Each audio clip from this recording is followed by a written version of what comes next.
जय माता दी। श्री महादेव जी बोले, इंद्र आदि सभी देवताओं ने स्वर्ग में तथा परमेश्वर श्री राम ने मृत्युलोक में सभी लोकों की महेश्वरी भगवती जगदम्बा की पूजा की। श्री राम ने युद्ध स्थल में बाणों से मारकर रावण के अनुज कुंभकर्ण को धराशायी कर दिया।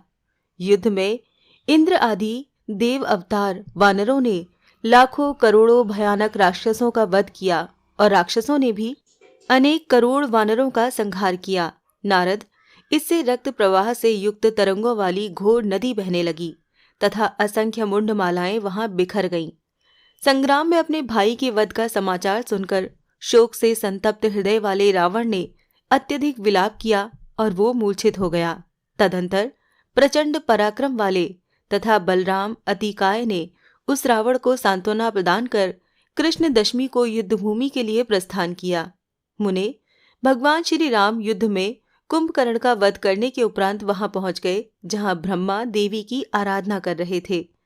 जगत के स्वामी महात्मा ब्रह्मा जी को प्रणाम करके श्री रामचंद्र जी ने युद्ध में रावण के छोटे भाई कुंभकर्ण के वध के विषय में उनसे कहा और देवी के द्वारा पूर्व में जो पूजा विधान तथा दिन प्रतिदिन शत्रुओं के निधन संबंधी बात कही गई थी उसे ब्रह्मा जी ने भी उनसे कहा।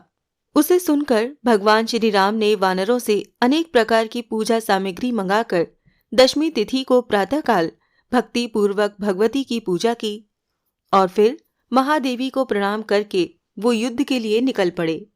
इधर दुर्धर्ष अतिकाय पृथ्वी तल को प्रकंपित करता हुआ और अपने रथ की नैमिकी ध्वनि से संपूर्ण पृथ्वी को चलायमान सा करता हुआ बहुत अधिक सैनिकों के साथ लेकर युद्ध क्षेत्र में आ गया। उसके आ जाने पर दुष्ट आत्मा राक्षसों और वानरों के मध्य अत्यंत भीषण तथा भय उत्पन्न करने वाला युद्ध छिड़ गया।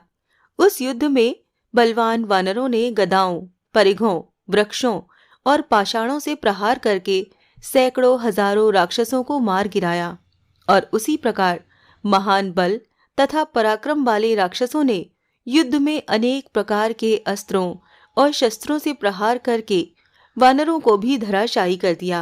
तब राम और लक्ष्मण दोनों भाइयों ने धनुष लेकर युद्ध स्थल में स्थित प्रचंड पराक्रम वाले राक्षसों का संहार किया। इस पर उस महान राक्षस अतिकाय ने भी युद्ध क्षेत्र में घोर गर्जना करते हुए सैकड़ों हजारों वानरों को मार गिराया। तदंतर उस दुरात्मा राक्षस के साथ श्री राम और लक्ष्मण का अत्यंत रोमांचकारी युद्ध होने लगा।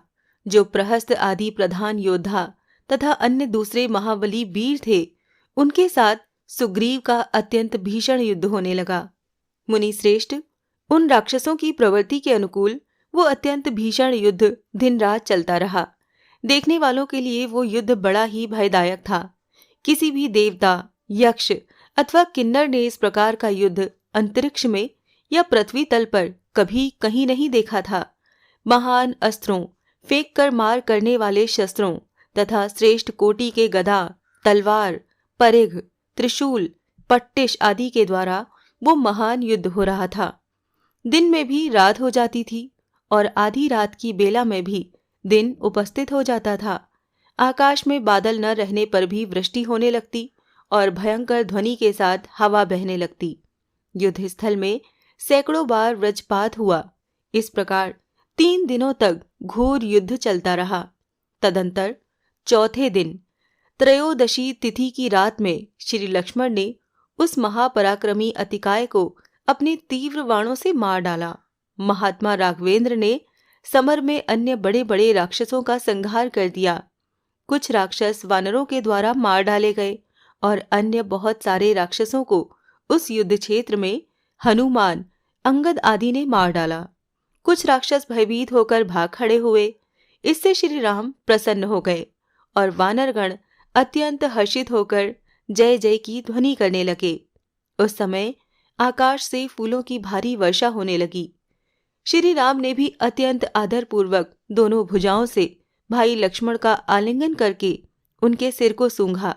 पुनः वो प्रसन्न मन से ब्रह्मा जी के पास गए। उन्होंने प्रातःकाल बिल्व वृक्ष में सुरेश्वरी भगवती की पूजा की। इसके बाद उन्हें पुनः प्रणाम कर वो युद्ध के लिए रणक्षेत्र के सम्मुख आ डटे। मुने, उस महाबली के वध का समाचार सुनकर रावण अपने पुर की रक्षा के लिए महान पराक्रम वाले अपने पुत्र मेघनाद को नियुक्त करके स्वयं युद्ध के लिए निकल पड़ा। मुने, तदंतर वानरों और राक्षसों में अत्यंत महान युद्ध छिड़ गया, जो भयदायक, अतुलनीय तथा यमलोक का विस्तार करने वाला था। श्री राम और लक्ष्मण के साथ भी रावण का महान युद्ध होने लगा। वहां पर उनके पास में विभीषण को देखकर उस राक्षस ने क्रोधित होकर मय दानव के द्वारा प्रदत्त विभीषण के वध के लिए उद्यत उस प्रज्वलित महाशक्ति को उठा लिया। उनकी रक्षा करने के लिए लक्ष्मण उनके पास खड़े हो गए। उसके द्वारा छोड़ी गई वो शक्ति लक्ष्मण पर आघात करके रसातल में चली गई और लक्ष्मण भी मूर्छित होकर पृथ्वी तल पर गिर पड़े। इसके बाद उस राक्षस राज रावण ने उन लक्ष्मण को उठाकर ले जाने की इच्छा से अपनी भुजाओं से ज्यों ही उन्हें स्पर्श किया, पवन पुत्र हनुमान ने क्रोधित होकर तत्काल उसकी विशाल छाती पर बड़ी तेजी से मुष्टि का प्रहार किया। हनुमान जी के प्रहार से आहत होकर वो वीर रक्त वमन करता हुआ विघूर्णित नेत्र वाला एवं मूर्छित और निश्चेष्ट होकर अपने रथ पर गिर पड़ा। इसके बाद चेतना आ जाने पर वो धनुष लेकर हनुमान जी को मारने की इच्छा से बड़े वेग से उनकी ओर दौड़ा। तत्पश्चात हनुमान जी को मारने के लिए तत्पर उस यमराज तुल्य दुर्धर्ष रावण को देखकर श्री राम ने धनुष लेकर उससे कहा, राक्षस राज, दुष्टात्मन, यदि तुम युद्ध से भाग नहीं जाते तो मैं तुम्हें अपने तीव्र तथा श्रेष्ठ बाणों से आज मारकर धराशायी कर दूंगा। ऐसा कहकर विशाल भुजाओं वाले उन श्री राम ने बाण को धनुष पर चढ़ाया। उससे वो रावण भय के मारे रण छोड़कर अपने नगर में भाग गया। तदंतर उस रावण को सांत्वना प्रदान कर प्रचंड पराक्रम वाले इंद्रजीत मेघनाद ने युद्ध क्षेत्र के लिए प्रस्थान किया। उसके साथ महाप्राण लक्ष्मण का अत्यंत घोर युद्ध हुआ। वो युद्ध बड़ा भयदायक था तथा सभी लोगों को विमोहित कर देने वाला था। मुनिश्रेष्ठ, इसके बाद लक्ष्मण ने अमावस्या की रात्रि में अपने अमोघ अस्त्रों से उस इंद्रजीत को संग्राम में मारकर गिरा दिया। तदंतर बहुत प्रकार से विलाप करके वो राक्षस राज रावण देवांतक आदि प्रधान योद्धाओं को साथ में लेकर संग्राम में पुनः स्वयं उपस्थित हुआ। प्रतिप्रदा तिथि से प्रारंभ करके नवमी तिथि पर्यंत श्री राम तथा रावण के मध्य अतुलनीय, वर्णन से परे और सभी प्राणियों के लिए भयदायक अत्यंत भीषण युद्ध हुआ। जब तक षष्ठी तिथि आई तब तक प्रतिदिन उस युद्ध क्षेत्र में राक्षसेंद्र रावण के बहुत से असंख्य सैनिक नष्ट हो चुके थे।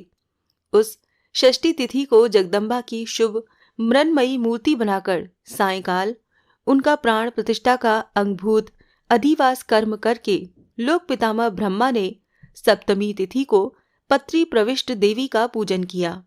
पत्री प्रवेश मात्र से ही सर्व संहार कारिणी जगदम्बा रावण के वध के लिए श्री राम के धनुष में प्रवेश कर गईं। तत्पश्चात जगत पिता श्री ब्रह्मा जी ने महाअष्टमी तिथि को प्रातः विपुल पूजन उपचारों से भक्तिपूर्वक भगवती की विधिवत पूजा की। उस पूजन से प्रसन्न होकर भगवती महेश्वरी ने मध्याह्न काल में श्री रामचंद्र जी के बाण में प्रवेश किया। तब मुनि श्रेष्ठ उन श्री राम ने युद्ध क्षेत्र में रावण के सिरों को सैकड़ों भागों में काट दिया। इसके बाद पुनः जब उन श्री राम ने उसका प्राणांत कर देने की इच्छा से बाण छोड़े, तब रावण ने भी भयभीत होकर भगवती का स्मरण किया। उससे उसके सिर रहित धड़ से पुनः सिर निकल पड़े और श्री राम के महान बाणों से भेदे जाने पर भी उसने संग्राम में प्राण नहीं छोड़ा। उस रावण ने नवमी तिथि को पूर्वाहन में आकाश में खड़े हुए देवताओं के देखते हुए अत्यंत भीषण तथा भयदायक युद्ध किया।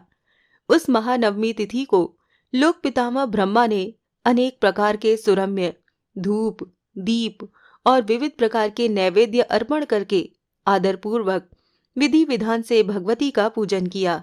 तदंतर जो साक्षात मुक्तिदायिनी भगवती विद्या स्वरूपा हैं, वो ही स्वयं अविद्या स्वरूप से रावण के पास आ गईं। मुनिश्रेष्ठ, उस समय उसने देवी का स्मरण तक नहीं किया और माया से विमोहित होकर उस रावण के हृदय में देवी के प्रति भक्ति भी नहीं रही। क्रोध के वशीभूत होकर वो रावण अपनी शक्ति का प्रदर्शन करता हुआ ब्रह्मास्त्र के जाल समूहों से राघवेंद्र के साथ युद्ध करता रहा। मुने, उसी प्रकार श्री रामचंद्र भी संग्राम में राक्षसों के राजा दुर्जय रावण पर ब्रह्मास्त्र समुदायों से प्रहार करते रहे। इस प्रकार एक दूसरे को जीतने की इच्छा वाले श्री राम तथा रावण को क्रोधपूर्वक परस्पर प्रहार करते हुए दिन का मध्य भाग व्यतीत हो गया। तदंतर अपराह्न में श्री रामचंद्र जी ने भगवती का ध्यान करके उन्हें प्रणाम किया और उस राक्षस के वध के लिए उनसे प्रार्थना की। ब्रह्मा जी ने भी बार बार भक्ति पूर्वक देवी को साष्टांग प्रणाम करके दुरात्मा रावण के वध के लिए उन भगवती से प्रार्थना की। तब भगवती ने राक्षेंद्र रावण के वध के लिए प्रज्वलित काल अग्नि के सदृश तेज वाला श्रेष्ठ तथा अमोघ अस्त्र स्वयं प्रदान किया। ब्रह्मा जी ने उस अस्त्र को शीघ्र लाकर रावण का विनाश करने वाले श्री राम को परम प्रसन्नता से युक्त होकर दे दिया। सर्वशक्ति संपन्न, तीव्रगामी, यमराज तुल्य और तेज से प्रज्वलित उस अस्त्र को देखकर रघुनंदन श्री राम अत्यंत हर्षित हुए। मुने, तदंतर उन भगवती का स्मरण करके श्री राम ने उस रावण को लक्ष्य कर अस्त्र का संधान किया और धनुष की प्रत्यंचा कान तक खींचकर उस अस्त्र को छोड़ा।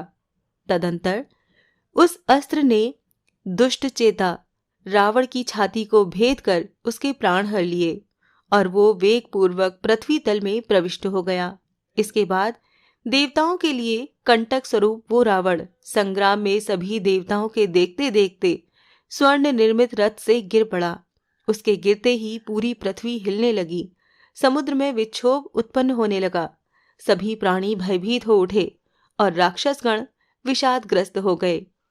उस दुरात्मा रावण के मारे जाने पर सभी वानरगण तथा तीनों लोकों में निवास करने वाले अन्य सभी लोग हर्षित हो उठे और जय जयकार करने लगे।